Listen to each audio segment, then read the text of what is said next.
सगळ्या भाई-बहणींका दाजी लोगोंका मेरा प्रणाम। मी पवन पहाड़ी नींद की वजह से मैं अपना ही इंट्रोडक्शन भूल गया। सभी भाई-बहणींका दाजी लोगोंका मेरा प्रणाम। मी पवन पहाड़ी पिथौरगढ़ उत्तराखंड में और एल मिछु पहाड़ी पैराडाइज में आप ऋषियार पांडे जी ना दगे। Good morning Pandey ji. Good morning. अब भले रहा आ की बोल हाँ माली जी दाव दाव के दाव बोल छा मूंगे दाल अरे वाह। तो आज पांडे जी हमारी जी मूंग दाल बगोनी दगड़ियो। तेज आवाज आवाज चलिल सब चुप करा है यार। चलिल मुंह बंद करा है। ऐसा होता है कि आपकी नींद पूरी होती थी नहीं होती थी? मैं तो रहा ही काम बच्चों के साथ पहले। हाँ छोटे लड़कियों में रहा था। वो घर ही में हुए थे ना। हाँ। पांडे जी का 2 दिन पे पहली ना पूछा गया। क्या पता आज पांडे जी बता दे। पांडे जी बता तो नहीं है? चलो तब भी पूछता हूँ। एक सिंगी बल्द सारे परिवार पाउंड की वो है। एक सिंग का बल्द सारा परिवार पालता है। एक सिंह का होगा। हाँ वो है ना। फिर वो पहले होता था पहाड़ों में एक सिंग का बल्द। एक सिंगी बल्द पूरा परिवार पालूं। लो मैं हाथ से भी कर रहा हूँ इशारा देखो। एक सिंगी बल्द पूरा परिवार पालूं। हाँ बिल्कुल सही। उसको हमारे पहाड़ में जातौर बोलते थे ना। हाँ बिल्कुल। तो इसका सही जवाब होता है दोस्तों चाक जातर बोलते हैं जिसको, या दलनी भी होता है जिसमें दाल मक्की वगैरह पीसी जाती है। तो हमारे पहाड़ों में पहले से ये चक्की नहीं होती थी। आजकल तो घर घर में ये इलेक्ट्रॉनिक वाली चक्की चल गई है। उस टाइम पे क्या होता था, रोज अपनी ज़रूरत के हिसाब से 1-1 2-2 किलो आटा या दाल या मक्की पीसी जाती है। दिन भर खेत का काम किया, ठीक है, बच्चों का काम किया, जब सब सो गए तो फिर उसके बाद वो जातरा पीसा जाता था और हर घर में ही मिलता था। वो है ना, उन हर घर में 2-2 पत्थर रखे रहते थे वो। तो हर घर में होगा। हाँ अब आबाद बहुत कम घर में होगा, सबने निकाल दिए हैं उसके वो, है ना। वाले बन गए। हाँ आज की डेट में भी अगर आप अपने गांव जाओगे तो बहुत संभव है कि आपके अपने पैतृक कुल में वो चीज़ मिल जाए। भले ही वो रनिंग अवस्था में नहीं होगा, उसके अलग अलग कांटे रखे होंगे सजा के, कहीं भीड़ में फेंके होंगे या अंदर रखे होंगे, लेकिन होगा जरूर। पांडे जी आपने देखा है नहीं वो जो चलाते थे? हाँ तो दोस्तों परसों हम डॉक्टर को दिखाने गए थे तो उन्होंने बोला है कि रंजना की ना आयरन और कैल्शियम की दवाइयाँ अभी कंटिन्यू रहेंगी। कैल्शियम तो शायद 6 महीने से लेके 1 साल तक रहती हैं। फिर कुछ महीने के बाद एक टेस्ट करूंगी कह रहे थे ना, थायराइड की गोली नहीं खानी अभी। बहुत से लोग पूछना चाहिए कि रंजना का थायराइड शुगर बीपी वगैरह छके, तो मैं आपको बता देता हूँ ऐसा कुछ नहीं था। बस वो प्रेगनेंसी के दौरान थायराइड किसी का बढ़ जाता है, किसी का हीमोग्लोबिन कम हो जाता है, वही वाली चीज़ें इसके साथ थी।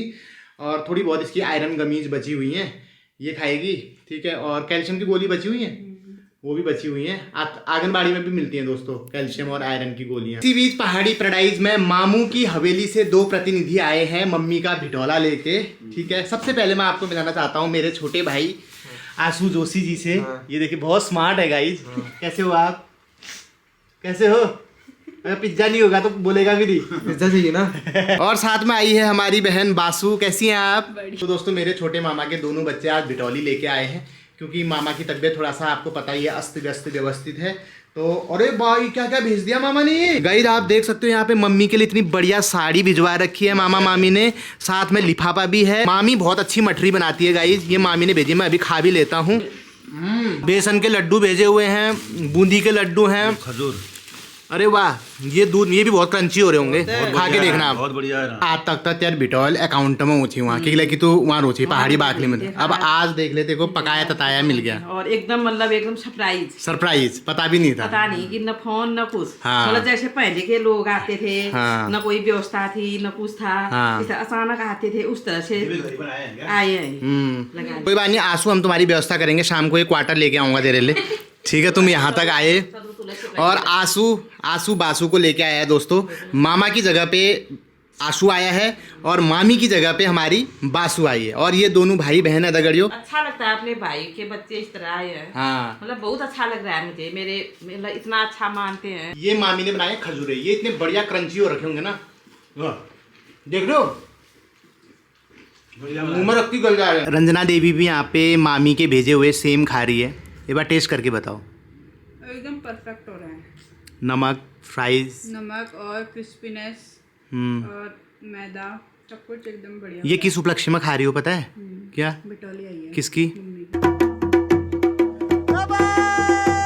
दगड़ियों बासु लोग इतनी चीजें लेके आए थे। पहले तो हम सोच रहे थे कि पानी वानी पिला के विदा कर देंगे, फिर हमने जैसी सामान देखा हमने कहा चलो यार अब भात भी खा के जाओ। भटकी चुड़कानी है, भात है। ब्लॉग इसलिए बनाना पड़ रहा है ना आंसू, थोड़ा पैसे वसूल भी तो होने चाहिए ना ये दाल भात के।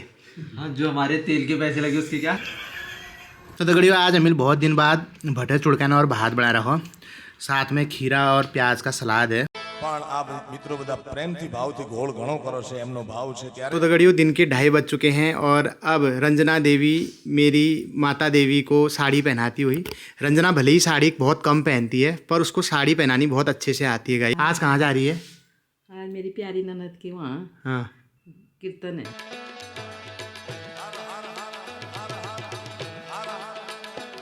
दगड़ियों आज मेरे को एक चीज और पता चली है भौ के बारे में। बहुत दिखने की तो मेरी जैसी है, चेहरा भी उसका मेरी तरह है, ठीक है, और ये बरमान का शेप भी मेरी तरह है, उसके पैरों की उंगलियां भी मेरी तरह है, खासकर अंगूठा। यार ऐसा लग रहा है कि मेरे अंगूठे का मिनी वर्जन उस वहाँ पे चिपका दिया हो। पहले आप मेरे पैर का अंगूठा देखो, देखो ये सारी उंगलियां नॉर्मल हैं, पतली पतली हैं। ये वाला अंगूठा देखो गान जैसा है, मोटा है ना, देखो।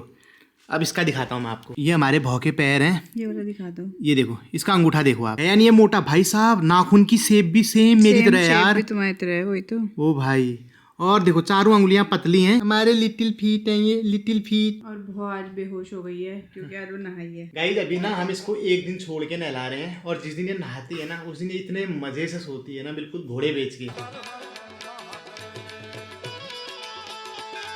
न्यू मॉम की फिर से गार्डनिंग शुरू हो गई है। ये है हमारा कोलियर। मेरी सासू माँ रंजना के लिए पजीरी वाले लड्डू भी बना के गई है, आधा डिब्बा खाली हो गया है। अभी रंजना पजीरी वाले लड्डू खा रही है। कैसे हो रहे हैं?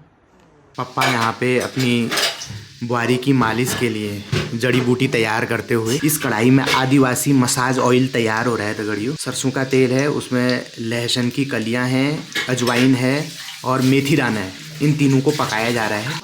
हाँ और खासने के अधिकारी के साथ हाँ, मतलब ये आयुर्वेदिक अधिकारी भी है। इसी में तो मतलब बता ले कि मैं पापा का मसाज करवाना बहुत शौक थी दगड़ियों। ये हर महीने अपनी आधी से ज़्यादा तनख्वाह थाईलैंड में उड़ा देते थे दगड़ियों, मसाज करवाने जाते थे। तो ये आदिवासी मसाज ऑयल रंजना की मालिश के लिए तैयार हो रहा है गाइस, ठीक है। हमने रंजना की मालिश के लिए एक दीदी को लगा दिया है, ठीक है। आप लोगों के बहुत से कमेंट आ रहे थे कि इस टाइम पे मालिश करवाना बहुत ज़रूरी होता है, बॉडी की रिकवरी फास्ट होती है, बहुत ज़रूरी, कम से कम 1-2 महीना 3 महीना मालिश कराना तो बहुत ज़रूरी है। बहुत अच्छे कमेंट आए, लेकिन कुछ निगेटिव लोगों के कमेंट भी आ रहे थे, जिसमें मम्मी रंजना के पैरों की मालिश कर रही थी। तो उसमें कई लोग ऐसा भी लिख रहे थे कि कैसी बहू है अपनी सास से मालिश करवा रही है, ठीक है। एक ऐसा लिख रहा था कि इससे अच्छा तो तू अपनी औरत के पैर दबा देता जो माँ से करवा रहा है। तो मैं उन्हें बता देता हूँ, मैं भी अपने औरत के पैर दबाता हूँ, मुझे अपने औरत के अपनी वाइफ के पैरों की मालिश करने में कोई दिक्कत नहीं है, ठीक है। और जो सब्सक्राइबर मेरे साथ सालों से जुड़े हैं उनको पता है कि मैं रंजना के पैरों की मालिश करता हूँ नहीं करता हूँ। रंजना की तो छोड़ो, मैं घर में सबके पैरों की मालिश करता हूँ, पापा के पैरों की मालिश भी करता हूँ, मम्मी के पैरों की मालिश भी करता हूँ और रंजना के पैरों की मालिश करता हूँ। लेकिन कुछ लोग होते हैं ना, वो क्योंकि वो ज़िंदगी में खुश है ही नहीं, उनको फ्रस्ट्रेशन निकालनी, वो अपनी लाइफ में इतने कूड़े हुए हैं, इतने हुए हैं, वो कुछ कह ही नहीं पाते। तुम क्या कहना चाहोगी मम्मी? हाँ मैं ये मतलब ये जलनशील इंसान जो है हर जगह होता है। हाँ सही कहा। इसका मतलब कोई अर्थ नहीं निकाल सकता है। हाँ ये लोग जो है जैसे अपने घर का तो कुछ नहीं देखते, हाँ। घर में कोई बर्बादी हो रही है, कुछ हो रहा है, हाँ। लेकिन ये दूसरे के अच्छे घरों को बर्बाद करने की हाँ लगे रहते हैं। ऐसे लोगों से सावधान हो जाना चाहिए सबसे पहले तो, ना। सही बात है। मतलब मैं अपनी बहू, वो तो एक किस्सा है कि बहू के जापे में, सास ससुर के बुढ़ापे में। अच्छा ये क्यों भाई? मतलब अगर तुम बुआरी की भोल का लाइट टाइम में, अच्छा मतलब जब बच्चा हुआ रहता है, पीरियड में, हाँ। तब तुम लास्ट टाइम में बुआरी को ऊँची याद आ हाँ। कि मेरे सासू ने मेरी यश करो। वाह मम्मी सैल्यूट है यार, तूने क्या बात बोल दी, बहू के जापे में और सास ससुर के बुढ़ापे में। वाह क्या बात। उस टाइम वो याद रहती है कि इसने मेरे लिए कैसा, अभी उस एक हालत बहुत नाजुक, हाँ। बहुत कमजोरी, हाँ। मतलब कुछ भी हो सकता है। मतलब हाँ। इंसान एक मरे हुए जतकाल को, जब पुराने समय में हमारा जतकाल हो और दुण जन्म होने लगा। हाँ हमारे माँ का दूसरा जन्म होता है। मतलब माँ का दूसरा जन्म वो मौत से निकल के आती से है। निकल के आते हैं वो दो प्राणी। हम्म, उनका दोनों जगह रहता है, इधर के लिए भी इधर के लिए उधर के लिए कुछ भी हो बीच में सकता है। मझधार में होते हैं। बिल्कुल, बिल्कुल। उस मझधार से भगवान से अगर अच्छा होकर रखा है हाँ। तो उस मझधार से पार हो जाते हैं। हाँ कोई मझधार में अटक जाते हैं। हाँ। इसके लिए बहुत बड़ी वो जिम्मेदारी होती है। हाँ, हाँ? हम्म। और मेरे लिए तो रंजना एक मतलब देवी के समान है। मुझे रंजना से जब से मैं रंजना और जब से मेरी नातनी मेरी बहू के गर्भ में निकल आई तब से मुझे सुख ही सुख मिला है। सबसे खुशी तो ये है मैंने कभी घास नहीं काटा जब से गर्भ में पैदा हुई। मैंने कोई काम नहीं किया, मैं अंदर ही सोई रही, मैं फोन चलाती रही, मैं दिन गिनती रही। मेरे बच्चे मेरे को दिसंबर से आओ आओ करते रहे, लेकिन मुझे थोड़ा ये दुख था कि मुझे पहले तो सबसे पहले मैं यहाँ कैसे बैठूँ। देखो दोस्तों, लोगों के माँ बापों के अलग अलग टेंशन होते हैं। मेरे इस बात ना टेंशन है, मैं हगुन कशी क्योंकि हमारे यहाँ पे इंग्लिश टॉयलेट है ना, तब सबसे मेरी मम्मी की लाइफ का हल्द्वानी आने में सबसे बड़ा टेंशन ये था कि मैं हगुन कशी। हाँ, मेरे को खाने की खाइए है, लेकिन हाँ। भूल कशी निकलो। हाँ, लेकिन जब मैं आई हाँ। फिर मेरे को तो घर में नहीं था। हाँ, तो मुझे बाथरूम जाना था, रंजना ने मुझे बताया। हाँ, और मुझे तो वहीं बैठे रहने जैसी लग गई, मतलब आने का मन नहीं किया। हाँ, मेरा दिल इतना खुश हो गया। मतलब मैं एक पहाड़ी बाटली से अपने छोटे 70 साल उम्र से अपनी पहाड़ी बाटली को छोड़कर आज मैं अपनी 46-47 साल की उम्र में आज मैं पहाड़ी पैराडाइज में आई। मैं अपने ऑडियंस को काफी थैंक यू देना चाहती हूँ जो मुझे उस पीढ़ी से इस पीढ़ी तक लाने के लिए उनका पूरा सपोर्ट है। बिल्कुल बिल्कुल बिल्कुल। और वो मुझे आगे सपोर्ट करते रहे। लेकिन तुम्हारा पड़ोस और पहाड़ी का पड़ोस मतलब ऑल द बेस्ट पड़ोस। वो कहते हैं कि पवन पहाड़ी मतलब ऐसा इंसान होगा ही नहीं कोई। अब दोस्तों, अब देखो, अब पड़ोसी ला यश होनी दगड़ी फिर भी लोग नेगेटिव कमेंट ऐसे कर देते हैं। अरे ये तो लगे क्या रहते हैं। बताएं कि ये तो लगे रहते अपनी हैं। माँ से पैरों की मालिश करा रहा है, कैसी बहू है, उस अपना फोन परिस्थिति चला में रही है। थी। अरे भाई, बहू उस परिस्थिति में थी अस्पताल से और उस टाइम और एक घड़िया लेकिन इतना पैसा कमा रहे, एक मालिश वाली नहीं लगा सकते भाई। अरे दो लगा रखे हैं। भाई मालिश वाली लगाने के लिए बहुत ज्यादा पैसे वाले होने की नहीं, जरूरत नहीं नहीं होती होता है। है। ठीक है, दिल होना चाहिए बड़ा। ठीक है, बहुत ज्यादा जरूरत नहीं होती। इसको एक आम आदमी जो एक छोटी सी फैक्ट्री में हाँ, नौकरी वो भी करता है, करते वो हैं। भी, और कोई अपनी बीवी के लिए, अपने बच्चों के लिए कमी नहीं कमी करता नहीं करता, इस है। टाइम चाहे वो रिक्शा वाला हो, चाहे वो ठेले वाला हो, अफोर्ड कर लेता है। वो अपना खुद भूखा रह जाएगा लेकिन अपने बीवी बच्चों के लिए कमी नहीं करता, खासकर इस टाइम पे। इस तो टाइम क्या पे। मैं मालिश वाली, लेकिन नहीं लगा पाए, किसी वजह से नहीं लगा पाए होंगे, हमें वो तो उस ढूंढना टाइम पड़ से रहा आए था। थे। ठीक है, हाँ, अस्पताल से। हमें कई लोग, आप हर किसी पे ट्रस्ट नहीं कर सकते हो। ठीक है, आजकल का ज़माना है, आपको एक अच्छी लेडी ढूंढना होता है। ठीक है, जिसको एक्सपीरियंस भी हो, जिस पे हम थोड़ा ट्रस्ट भी कर सकें, जो थोड़ा सा जान पहचान में भी हो, जिसने पहले किसी जच्चा बच्चा की मालिश करी हो। तो इन चीज़ों में टाइम लगता है, लेकिन लोग एक छोटी सी 10-15 सेकेंड की क्लिप देख के वो तो करते ही हैं। हाँ, उनका तो काम है और उनको अच्छा भी लगता है। और जब वो ये चीज नहीं करे उनका खाना भी हजम नहीं होता है। वो अपने घर को तो बर्बाद करते ही हैं, दूसरे के घरों को भी बर्बाद बात करते हैं। लेकिन तेरी फैमिली यूट्यूब फैमिली बहुत अच्छी है। मैं उसको काफी धन्यवाद देना चाहती हूँ, काफी थैंक यू। क्या बात है, मम्मी तो बहुत बुलाना सीख गया है मैं अभी। तो काफी टैलेंट हुआ है। वो टैलेंट बाहर नहीं निकल पाया था। मतलब वो टाइम ऐसा ही था यार। हाँ, लेकिन आज उस टाइम लड़की जैसे घास काटना, पोष निकालना, हाँ, जैसे सास और सेवा करना, 10 आदमी पर देवर जेठू हाँ, ननद, हाँ। इतना बड़ा परिवार, फिर जिसके सास बहू रहती थी जो सास, हाँ। उसको तो हर टाइम से दबाया जाता, हर जगह से दबाया जाता था उसे। ये तो ऐसी है, ये तो सास ससुर का खा रही है, ये तो सब अपना ये वो कर रही है, इस तरह से दबाया जाता। मैं उस दबाने वो कहते हैं मालिश वाली 2-2-3-3 लगा रखे हैं। अब दिखाना जरूरी थोड़ी है, सही बात है। दिखाना जरूर। जो मेरे गांव के भी लोगों ने देख लिया, मेरे मायके, मेरे घर से जिन्होंने यहाँ देखा है, और तेरी ताई जी ने सब देख लिया है। हाँ। मेन तेरी ताई जी है हमारी अभी, हाँ, सबसे अम्मा के रोल में, ताई के रोल में, हर चीज में ताई जी को सारा पता है कि पवन पहाड़ी कैसे रह रहा है, पवन पहाड़ी के मम्मी पापा कैसे रह रहे हैं। उनसे मतलब हम सही बात। विश्वास नहीं तो ताई जी से विश्वास करें। आप 10-12 मिनट की वीडियो में सब कुछ थोड़ा दिखा नहीं दोगे, दिखा। ये पॉसिबल भी नहीं होता ना। मैंने पांडे जी को ही आपको 22 दिन के बाद दिखाया, वो भी पूछ के। वो भी पूछ के दिखाया। अब ऐसा थोड़ा है कि हमने मालिश वाली लगा दी तो मैं मालिश वाली वो दीदी के मुंह पे आगे कैमरा कैमरा लगा आगे दूं। लगा दी। किसी की अपनी प्राइवेसी भी होती है ना। लोग, लेकिन कई सारे यूट्यूबर हैं हमारे जान पहचान में, आपको पता ही होगा, वो प्राइवेसी नहीं देखते हैं, वो सीधे कैमरा ही घुसाते हैं मुंह में। तो दोस्तों मम्मी पापा ने लंच कर दिया है, अब इनको फिर से ले जा रहा हूँ मैं दांतों के अस्पताल। ठीक है, आज मम्मी की दूसरी सीटिंग होनी है RCT की, तो उसी के लिए हम जा रहे हैं।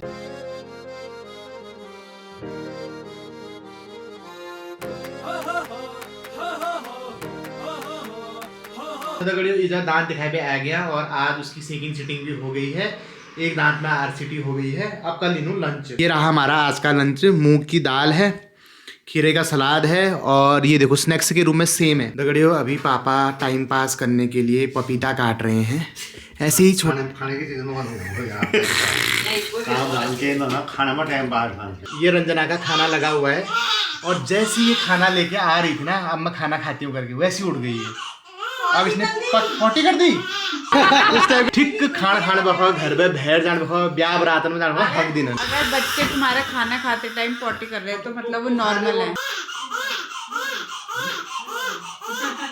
तो दोस्तों मेरे पापा का एक समय पर इतना व्यस्त कार्यकाल रहा है कि उन्हें पानी पीने का भी सबूत नहीं होता था। ठीक है, हमारे पहाड़ी में फुर्सत को सबूत कहा जाता है। तो अब वो टाइम पास कैसे हो पापा का, क्योंकि यहाँ पे भतेरा टाइम है। ठीक है, मैं यहाँ पे लगाई हुआ हूँ, मम्मी यहाँ पे लगी हुई है ना, डायपर वाइपर चेंज हम सब कर रहे हैं। पापा के लिए कोई काम नहीं बचा है, तो हम ढूंढ ढूंढ के लाते हैं ऐसे काम। तो दगड़ियों अपने पापा का टाइम पास कराने के लिए ये पोटली लेके आया हूँ। ये है टाइम पास। इसके जो असली मुद्रा है वो हम निकाल चुके हैं। ये तो मेरे को शायद रोज दे दे ऐसा काम। हाँ, ये पैसों वाला काम है। भारत सरकार का जो विदेश मंत्रालय का जो भी फंड था वो सब इन्हीं यही रिलीज लेखा जोखा यही रिलीज करते थे। तो पापा ये खाली लिफाफे हैं। ठीक है, नोट हमने हाँ भरे तो हमने पहले निकाल दिए। क्या करो फिर खाली लिफाफों खाली है ना, इसमें ना 1-1 रुपए चिपके हुए हैं, फिर वो निकाल देना है। क्यों कभी किसी को दिखा देना, नाम लिखा हुआ है ना, निकाल दूंगा। तो ये सारे नाम लिखे लिफाफे हैं। अच्छा, सब नाम लिखे। हाँ, तो ये वैसे तो कुछ काम के हैं नहीं, तो इसमें नहीं लिखा है ना, लिखा है ना पीछे। ठीक है, तो अब ये लिफाफे हम किसी और को तो दे नहीं सकते, लेकिन 1 रुपये हम बर्बाद कर भी नहीं सकते हैं। कभी कभी 1 रुपये के बिना भी अटक जाती है। 1 रुपये तक करना, 5 रुपये लिफाफ काट भी। तो दगड़ियों 1 रुपये का सिक्का निकालना बहुत ज़रूरी है। 1 रुपये की कीमत उन लड़कों से पूछो, उन लड़कियों से पूछो जो उस ज़माने के हैं जब 11 रुपये का आइडिया का रिचार्ज आता था, मैसेज वाला, जिसमें 1100 मैसेज मिला करते थे। ठीक है, और हर एक मैसेज कीमती होता था। हम वो लेटर बचा बचा के चलते थे, क्योंकि वो एक लिमिट होती थी, उसके बाद 2 मैसेज खर्चे हो जाते थे, है ना। हमसे पूछो, वो रिचार्ज कराने के लिए भी पैसे नहीं होते थे, 1 रुपये के बिना अटक जाती थी। 10 रुपये का नोट होता था हमारे पास, लेकिन 1 रुपया नहीं होता था। रिचार्ज होता था 11 रुपये का, है ना। कौन कौन उस जमाने से है, अपने उन दिनों की यादें शेयर करो यार। जैल 11 रुपये वो मैसेज पैक करा रखो, और अपन जो नोकिया वाला फ़ोन थी उसका कीपैड टाइप कर करके, मैसेज कर करके ABCD मिटा दिए थे। और घर में फ़ोन एक ही होता था, वो मम्मी पापा के पास होता था एक फ़ोन, वो चोरी छुपे हम वो फ़ोन का यूज़ किया करते थे। आजकल तो हर एक के पास फ़ोन है। ठीक है, पिताजी वहाँ छोटा सा वो चला रहे हैं डिब्बे वाला फ़ोन, और 14 साल के बेटे के पास iPhone है, लेकिन हमारा ज़माना कुछ और था। बिल्कुल।